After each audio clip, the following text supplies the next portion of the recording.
Today I'm doing microneedling but a little different. I always prep my skin with Fade Bright, numbing cream, a non-negotiable for me and my Dr. Pen. This is the Exo-AD Powder and this is the Alquemi Micro-Infusion Serum. These two together are what I'll be using during the treatment. The kit comes with its own needles tips, but I prefer using my Dr. Pen because I have more control over the depth and speed.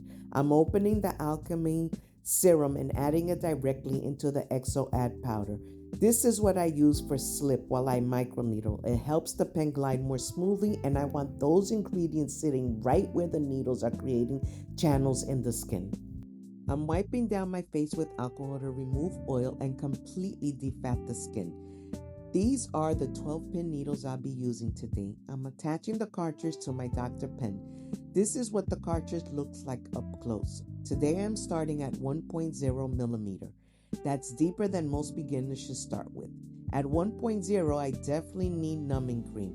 I'm applying it to my face and neck because mature skin can be more sensitive, especially around thinner areas. After about 20 minutes, I wipe everything off with a warm, damp towel. Now I'm turning my Dr. Pen on and setting it to the highest speed. Higher speed usually feels more smoother and more comfortable. I like to work in sections. I apply the serum first, then go in with the pen right away. I use small circular motions to keep the area well coated so the pen glides instead of dragging. The serum is packed with ingredients meant to support the skin while you microneedle. The Alchemy serum helps with hydration and slip, and the Exo-AD powder adds growth factor support that can help the skin recover faster. One of the biggest mistakes people make with mature skin is not pulling the skin tight enough. I use my tongue inside my cheek to help pull the skin taut from the inside. You're going to make a lot of very unattractive faces doing this, and honestly, that's normal. But you have to keep the skin taut. Loose skin can catch, drag, or make the pen skip. Tight skin gives you a smoother, more even treatment. For my laugh lines and jawline, I stay around 1.0 because this is where I want more support and firmness.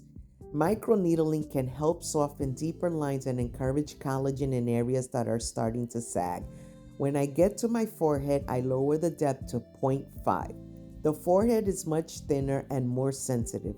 I focus on my 11s, forehead lines, and right around the hooded eye area, but very carefully.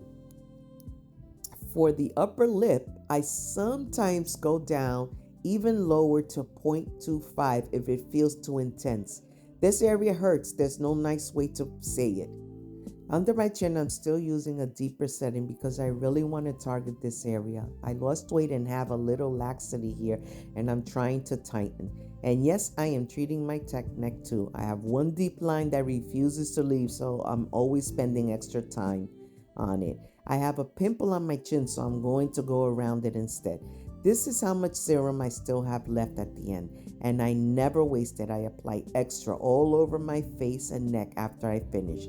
Don't throw this serum away, save it. I put it in the refrigerator and use it the rest for the next day. And this is my skin right after microneedling. Red, a little swollen, but exactly what I want to see. Happy needling!